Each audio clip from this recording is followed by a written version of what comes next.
In the gleaming 60-story headquarters of Maxwell Global in downtown Manhattan, a woman in a gray uniform cart pushes her cleaning cart through empty corridors.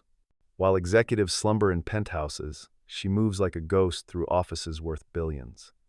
Tonight, a storm rages outside, and a phone rings persistently in the empty conference room. After the eighth ring, she hesitates, then answers. On the line, a panicked voice speaks rapid Japanese. Someone important, desperate, the connection breaking. Understanding every word, her eyes shift to the clock. 3 a.m. in New York, 4 p.m. in Tokyo. The cleaning woman's face transforms as she responds in flawless Japanese, her voice suddenly commanding. Tonight, a reserve janitor will prevent a global financial catastrophe using skills no one knows she possesses. By dawn, she'll save a $50 billion client that even Maxwell himself couldn't reach. What would you do if the world saw only your uniform, but never the power you kept hidden inside? Elizabeth Chen moved through the 60th floor of Maxwell Global with practiced efficiency, her cleaning cart's wheels making the faintest whisper against marble floors worth more than her yearly salary. At 35, she'd perfected the art of invisibility, hair pulled back in a practical ponytail, face free of makeup, her slender frame lost in the shapeless gray uniform bearing the company logo. 3 years of night shifts had taught her exactly how to fade into backgrounds, how to enter rooms without disturbing the air, how to exist without being seen. The executives who occupied these offices during daylight barely acknowledged her presence when their paths occasionally crossed.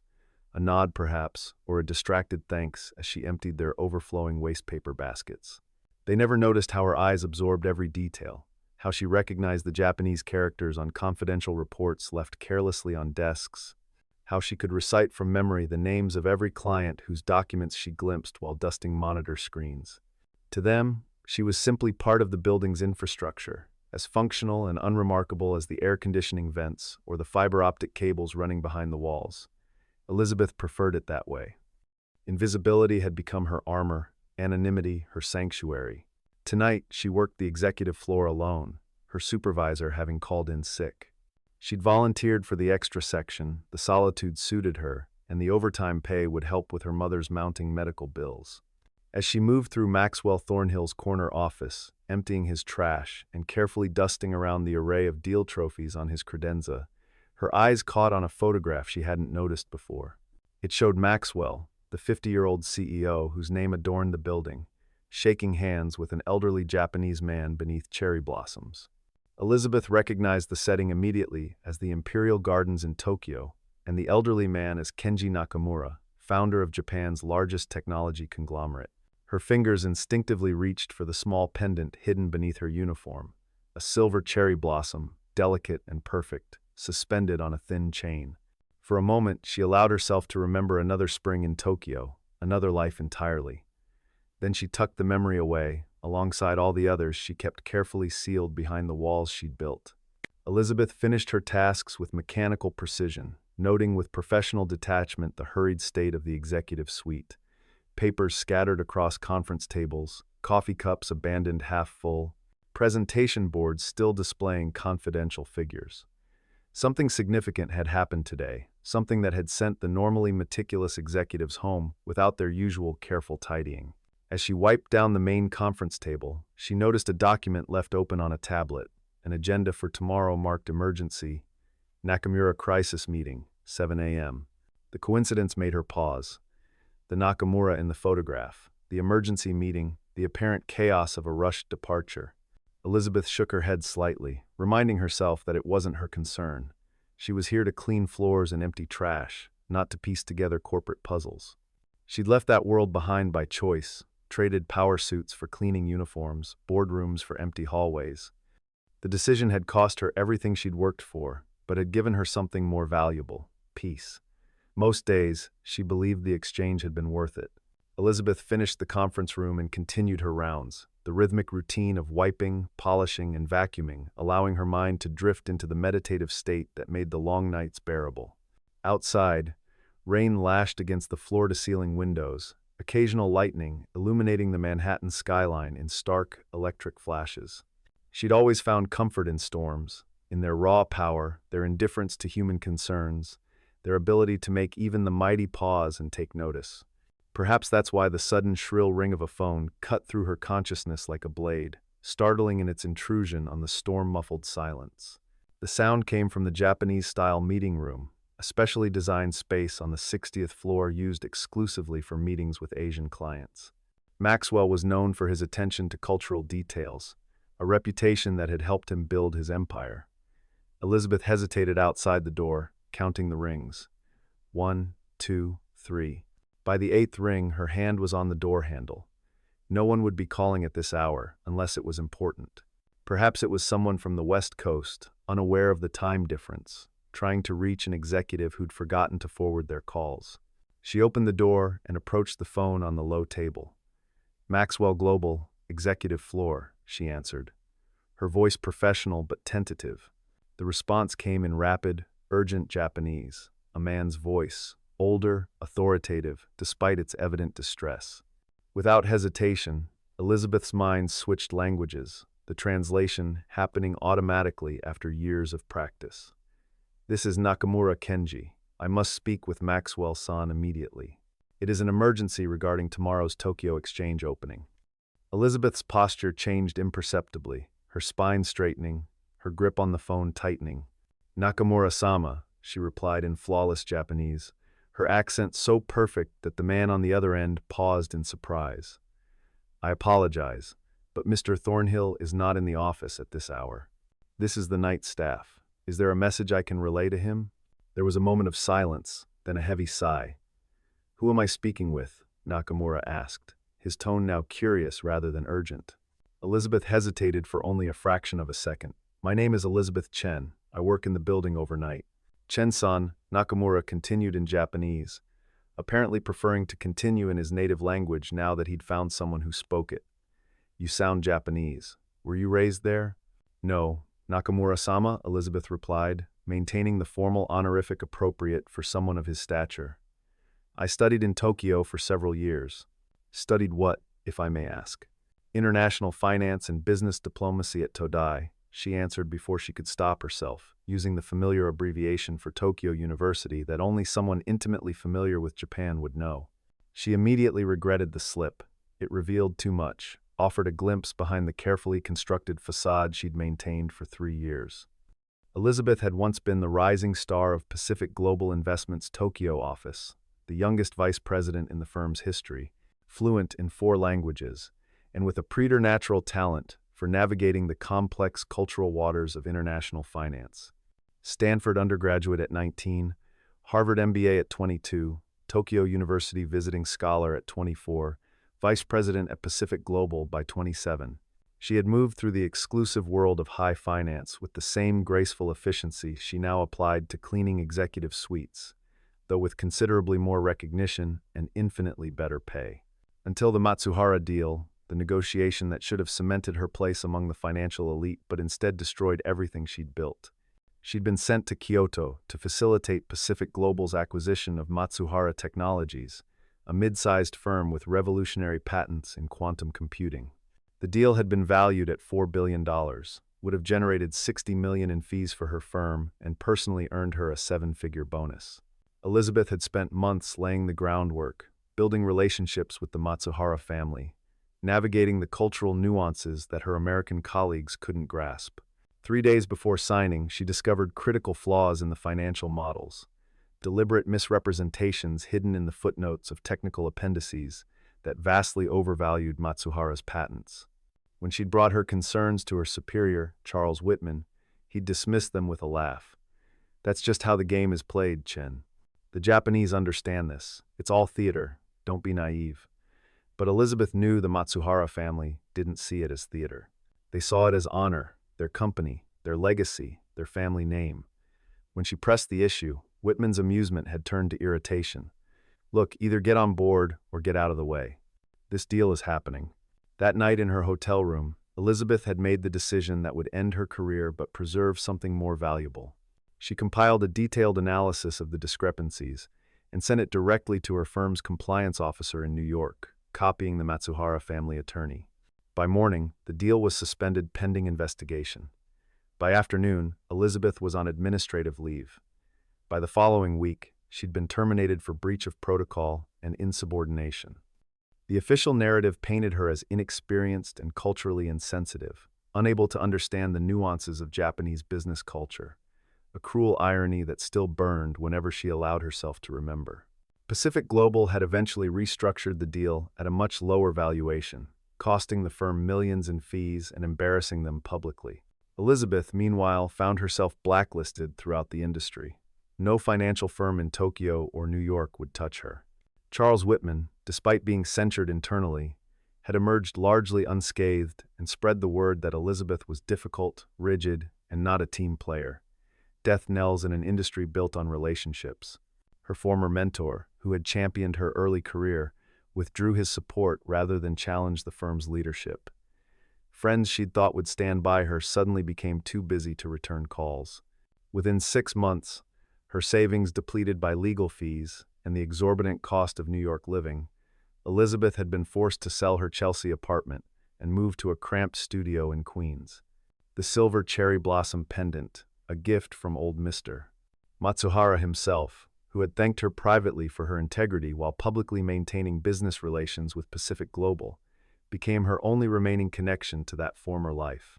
She wore it always, hidden beneath whatever uniform marked her current method of survival. The cleaning job at Maxwell Global had been a pragmatic choice. The night shift paid slightly better, required minimal interaction with others, and the building's location allowed her to check on her mother in Chinatown during the day. Most importantly, it offered anonymity. No one looked closely at cleaning staff. No one asked questions about their past. Elizabeth had reinvented herself as unremarkable, forgettable, safe. Until now, answering a phone that wouldn't stop ringing, speaking to one of the most powerful business leaders in Japan as if she belonged in this world again. To die? Nakamura's voice pulled her back to the present. Most impressive. May I ask why someone with your education is working as night staff? Life takes unexpected turns, Nakamura-sama, Elizabeth replied, her tone revealing nothing. But that's not important now. You mentioned an emergency regarding tomorrow's exchange opening. I can try to reach Mr. Thornhill for you. There was a pause, and Elizabeth could hear Nakamura speaking quietly to someone else in the room with him. Then he returned to the line.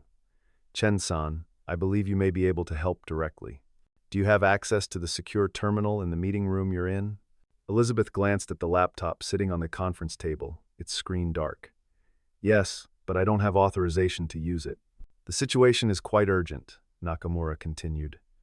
There has been a significant error in the algorithmic trading parameters for tomorrow's opening. If not corrected, Maxwell Global will execute a series of trades that will not only lose billions but potentially trigger a cascading failure across Asian markets. I've been trying to reach Maxwell-san for hours without success. Elizabeth felt a familiar tension building at the base of her skull, the sensation that had once accompanied every major negotiation, every critical decision in her former life. I understand the seriousness, Nakamura-sama, but I'm not authorized to access company systems. Chen-san, Nakamura's voice took on a new intensity. I am 82 years old. I have been in business for over 60 years. In that time, I have developed something of a sense for people, even over a telephone line. You are clearly not an ordinary cleaner. Whatever circumstances brought you to this position, I suspect you understand far more about what I'm saying than you're acknowledging. Elizabeth closed her eyes briefly, feeling the weight of decision pressing down on her. 3 years of carefully maintained anonymity balanced against the potential financial catastrophe Nakamura was describing. If what he said was true, thousands of people could lose their jobs, retirement funds could be decimated, markets destabilized, and Maxwell Thornhill, for all his wealth and power, would be ruined. The terminal requires executive authentication, she said finally. I don't have access codes. The system will accept my authentication remotely, Nakamura replied. I can provide a temporary override if you're willing to help. Elizabeth's hand moved unconsciously to the cherry blossom pendant beneath her uniform. She thought of her former colleagues at Pacific Global, how quickly they had abandoned her when standing by her meant personal risk. She thought of Maxwell Thornhill, who had passed her 100 times in hallways without seeing her. She had no loyalty to him or his company. She could walk away, continue her rounds, pretend this conversation had never happened. And yet, what would you like me to do, Nakamura-sama? She asked, her decision made. For the next 45 minutes, under Nakamura's remote guidance, Elizabeth navigated the complex trading systems with the expertise of someone who had once managed similar platforms daily. Her fingers flew across the keyboard, identifying the flawed algorithm parameters and implementing the necessary corrections. As she worked, she explained each step to Nakamura in technical language that belied her cleaning uniform, occasionally suggesting more efficient approaches than those he proposed. At one point, she identified a secondary flaw that even Nakamura's team had missed, a currency hedge that would have left Maxwell Global exposed to catastrophic risk even if the primary issue had been resolved. "Chen-san," Nakamura said, as they completed the final adjustments, his voice now filled with undisguised curiosity, "you clearly have extensive experience with these systems. May I ask where you worked before?" "That's not relevant to our current task," Elizabeth replied softly, her eyes fixed on the confirmation screen showing the corrections had been successfully implemented. "The parameters have been adjusted according to your specifications, Nakamura-sama. The system shows all alerts cleared. Is there anything else you need tonight?" There was a pause before Nakamura responded. "No, that will be sufficient. You have potentially saved both our companies from a significant crisis. I am in your debt." "I was simply in the right place at the right time," Elizabeth said, beginning to log out of the system. "Mr. Thornhill never needs to know I was involved." "And why is that, Chen-san?" Nakamura asked, his tone gentle but probing. "Why would you not want recognition for such valuable assistance?" Elizabeth's hands stilled on the keyboard. "Because recognition brings visibility, and visibility brings questions I prefer not to answer. I'm sure you understand, Nakamura-sama, that some of us find peace in simplicity. I understand that talented people sometimes hide from the world when it has treated them unjustly," Nakamura replied. "But talents like yours are rare, Chen-san. To waste them seems unfortunate." "Nothing is wasted that brings contentment," Elizabeth said, an old Japanese proverb she'd learned during her time in Tokyo. "I wish you good fortune on the markets tomorrow, Nakamura-sama. Oyasumi nasai. Good night." "Oyasumi nasai, Chen-san," Nakamura responded, and the line went dead. Elizabeth sat motionless for several minutes, feeling the familiar rush of adrenaline that came with high-stakes financial maneuvering, a sensation she hadn't experienced in 3 years. Part of her had missed it, the intellectual challenge, the knowledge that her decisions carried weight, but another part remembered the cost of participating in that world, the compromise and betrayal that seemed inevitable. She logged out of the system, wiped down the keyboard and screen to remove her fingerprints, and returned to her cleaning cart. The storm outside had passed, leaving behind a washed-clean sky beginning to lighten with pre-dawn gray. By the time the first executives arrived for their emergency meeting at 7, she would be long gone, her night's work completed without a trace of her intervention. Elizabeth clocked out at 6:30, exchanging minimal pleasantries with the day staff arriving for their shifts. As she stepped out of the service entrance onto the still quiet Manhattan street, she took a deep breath of the rain-cleansed air. For the first time in 3 years, she felt something stir within her. Not quite pride, not quite satisfaction, but perhaps a quiet acknowledgement that the woman she'd been still existed beneath the carefully constructed facade of Elizabeth the cleaner. She was halfway to the subway when her phone rang. Her personal phone, not the company-issued one she kept for work communications. The number on the screen was unfamiliar, with a country code she recognized instantly. Japan. "Moshi Moshi," she answered cautiously. "Chen-san," came Nakamura's voice, somehow both expected and shocking. "I hope I'm not disturbing you." "How did you get this number?" Elizabeth asked, stepping aside from the increasing flow of early morning commuters. "In my position, certain resources are available," Nakamura replied, unapologetic. "I felt our conversation ended prematurely." Elizabeth said nothing, waiting. In Japanese business culture, silence was often more powerful than speech, a lesson many Americans never learned. "I've taken the liberty of researching your background," Nakamura continued after the silence had stretched appropriately. "Elizabeth Chen, Stanford and Harvard graduate, former vice president at Pacific Global Investment, architect of 16 major international acquisitions before the age of 30. Then the Matsuhara incident, which, I should mention, is well remembered in certain Tokyo circles. Your integrity cost you everything professionally." Elizabeth's grip tightened on her phone. "If you've researched me, then you know I have no desire to revisit that history." "What I know," Nakamura replied, is that the financial world lost a remarkable talent when Pacific Global discarded you. And what I witnessed last night was that this talent remains undiminished despite 3 years of deliberate obscurity. Nakamura-sama, Elizabeth said, her voice controlled despite the emotions churning beneath the surface. I appreciate your interest, but I've made peace with my current situation. I have no desire to return to an industry that values profit over principle. Not all of us share those values, Chen-san, Nakamura said quietly. Some of us remember what business was before quarterly reports became gods, when a handshake meant something, when honor mattered more than temporary advantage. Elizabeth closed her eyes briefly, feeling the weight of those words.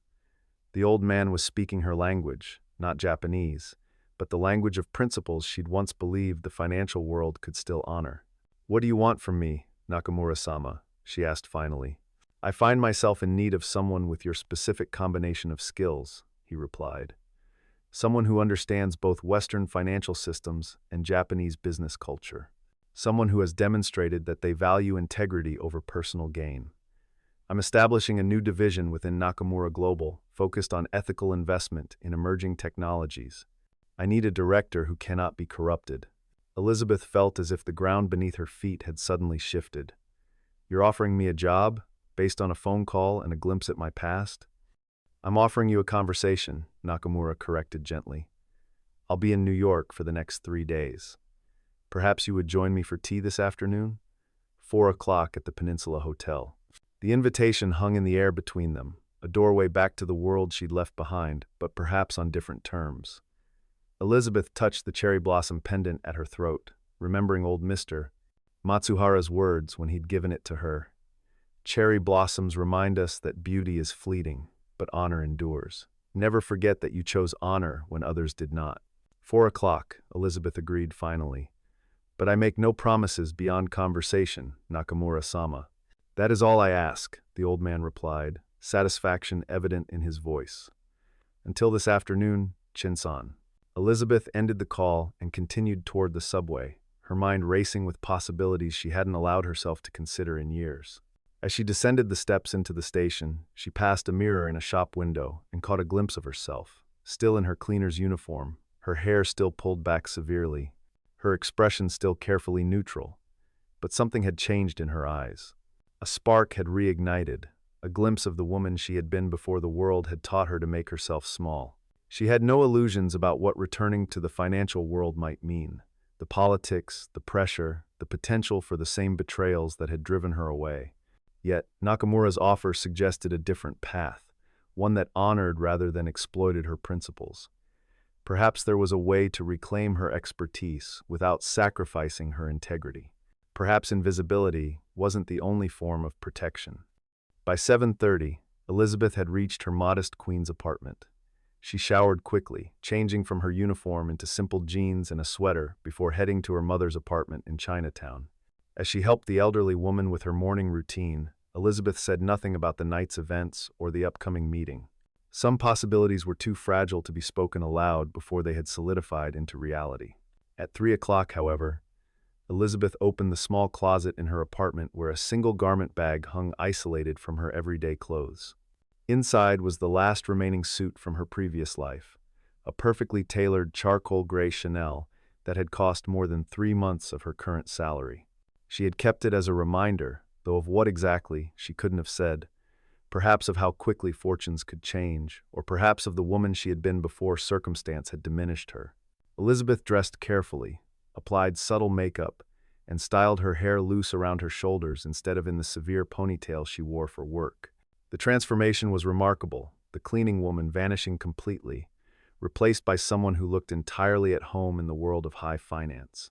As she fastened the cherry blossom pendant around her neck, letting it rest visibly against her silk blouse rather than hidden beneath a uniform, she studied her reflection. 3 years ago, she had locked this version of herself away, believing the financial world had no place for someone with her principles.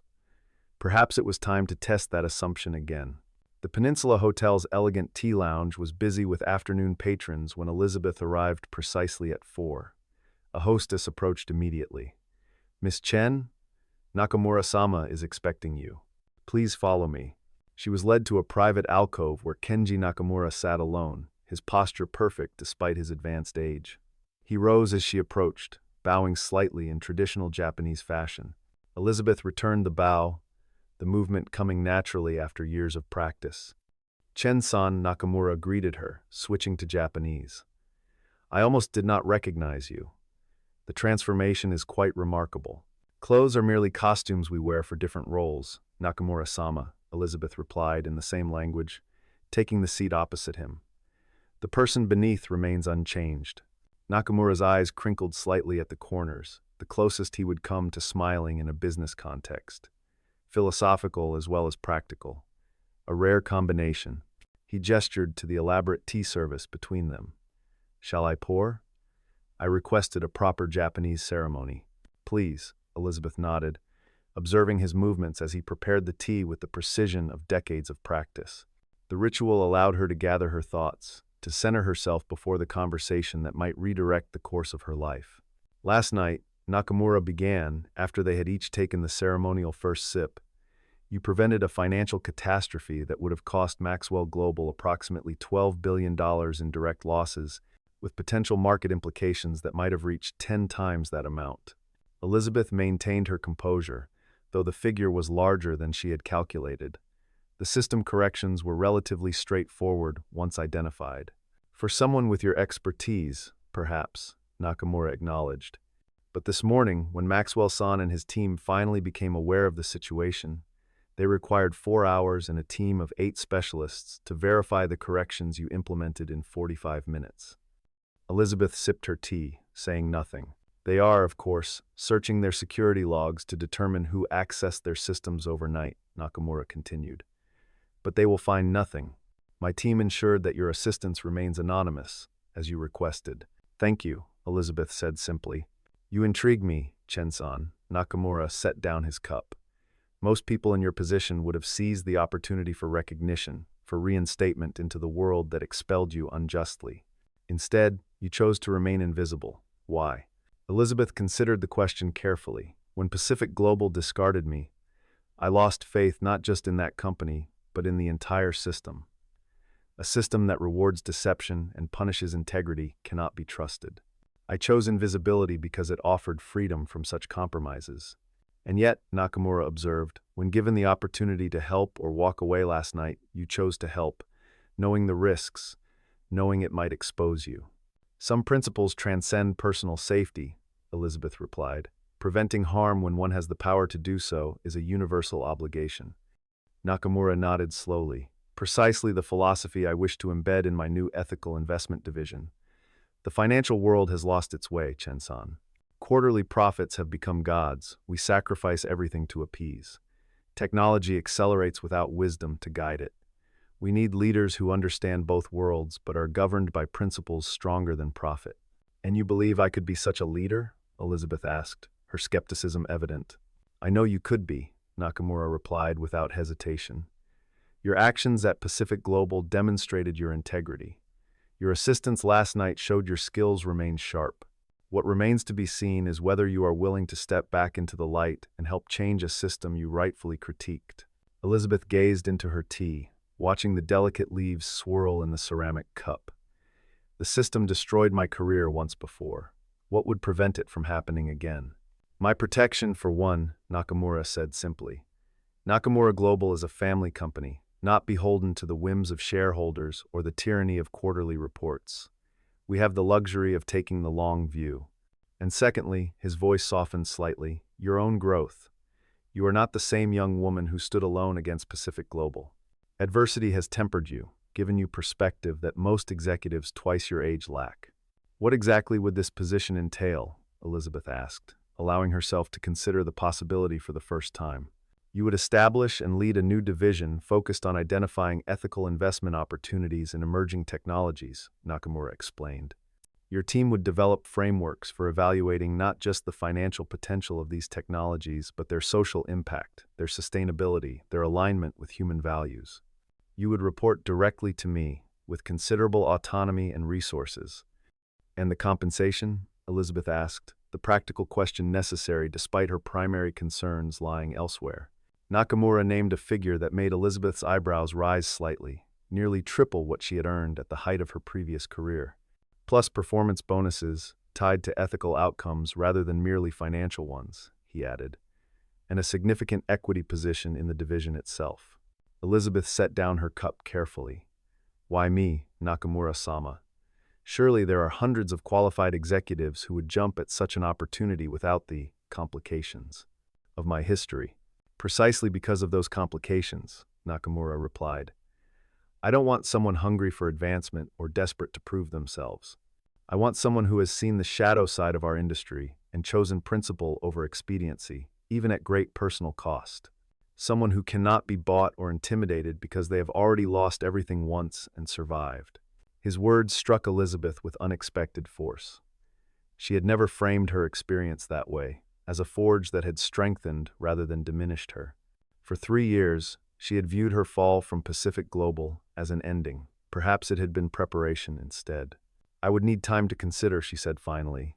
This would represent a significant change. Of course, Nakamura nodded. I will remain in New York until Friday. Take 24 hours to reflect. We can meet again tomorrow afternoon if you wish to discuss further or have additional questions.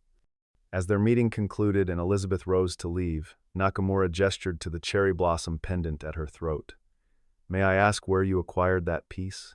It's quite distinctive. A gift, Elizabeth replied, her fingers touching the silver flower briefly, from someone who valued integrity when few others did. Nakamura's eyes showed a glimmer of recognition.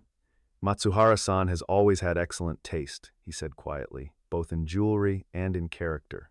Elizabeth's surprise must have shown on her face, for Nakamura continued, Matsuhara-san and I have been friends for over 40 years, Chen-san. We occasionally discuss matters of mutual interest, including promising young executives who demonstrate unusual integrity. The implication was clear. Her name had come up in conversations between these titans of Japanese industry long before last night's phone call. Perhaps her exile had not been as complete as she had believed. Until tomorrow, then, Elizabeth said with a slight bow. Until tomorrow, Nakamura agreed, returning the gesture. Elizabeth walked through the opulent hotel lobby and out into the late afternoon sunlight of Fifth Avenue, her mind spinning with possibilities. For 3 years, she had embraced invisibility, finding safety in being overlooked and underestimated. Now she was being offered the chance to step back into the light on her own terms, to potentially help reshape the very industry that had once discarded her. As she walked, her phone chimed with an incoming text message. The number was unfamiliar, but the message made her stop in her tracks. Miss Chen, this is Maxwell Thornhill. I would appreciate the opportunity to speak with you at your earliest convenience regarding last night's system access. Please call my private line. A number followed. Elizabeth stared at the message in shock. How had Thornhill connected her to the system corrections?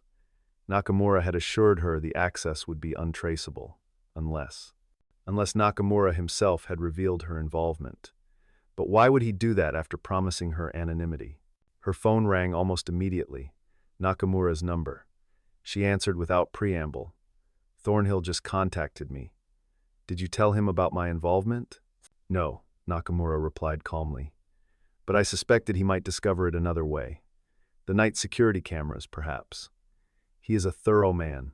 You anticipated this, Elizabeth realized, a flash of the old wariness returning. You knew he might identify me. I considered it a possibility, Nakamura acknowledged, and an opportunity. Speaking with Thornhill might provide useful perspective before you make your decision about my offer. Elizabeth felt a complex mix of emotions, frustration at being maneuvered, yet reluctant respect for the old man's strategic thinking. You're testing me, she said finally. I'm providing context, Nakamura corrected gently. How you respond to Thornhill will tell us both something valuable about where you truly belong. After ending the call, Elizabeth stood motionless on the crowded sidewalk, pedestrians flowing around her like a stream around a stone. Then, decision made, she dialed the number Thornhill had provided. Maxwell Thornhill, came the immediate answer. Mr. Thornhill, this is Elizabeth Chen returning your call. Miss Chen, his voice carried the crisp authority of someone accustomed to power. I appreciate your prompt response. I'd like to discuss last night's events in person. Are you available to come to my office now? I can be there in 20 minutes, Elizabeth replied, her professional mask sliding into place with surprising ease. Excellent. Security will be expecting you. 30 minutes later, Elizabeth sat across from Maxwell Thornhill in his corner office, the space now immaculate after the morning's cleaning, the late afternoon sun casting long shadows across the polished surfaces. Thornhill studied her with undisguised curiosity, taking in the transformation from the invisible cleaner he'd passed countless times without noticing to the poised professional who now sat before him. "You accessed our trading systems at 3:17 this morning," he said without preamble. "You implemented critical corrections to our algorithmic parameters that, as I've only recently been informed, saved us from catastrophic losses when the Tokyo exchange opened. What I don't understand is why someone with your obvious expertise is working on my cleaning staff, or why you chose to intervene anonymously rather than alerting me directly." Elizabeth met his gaze steadily. "I answered a phone that kept ringing. Nakamura-sama was on the line with an urgent matter. I assisted as I was able." "As you were able," Thornhill repeated skeptically. "Miss Chen, the corrections you implemented would challenge our most senior financial engineers. Yet you executed them flawlessly in under an hour, then deliberately covered your tracks and said nothing. Why?" "I preferred to remain uninvolved," Elizabeth said simply. Thornhill leaned forward, his expression intent. "I've spent the day researching you, Miss Chen. Your rise at Pacific Global was meteoric, your fall equally spectacular. The official story was that you mishandled the Matsuhara negotiations due to cultural insensitivity, an amusing claim given your evident fluency in Japanese culture. The unofficial story, which took considerably more effort to uncover, suggests you were scapegoated for exposing irregularities that senior management preferred to ignore." Elizabeth said nothing, her expression revealing nothing. "For 3 years, you've worked in my building, invisible by choice," Thornhill continued. "Then last night, you prevented financial losses that would have significantly damaged this company. I'm left wondering why someone who was so thoroughly betrayed by the financial industry would choose to help one of its leading firms. Perhaps I simply preferred not to witness unnecessary destruction when I had the power to prevent it," Elizabeth replied.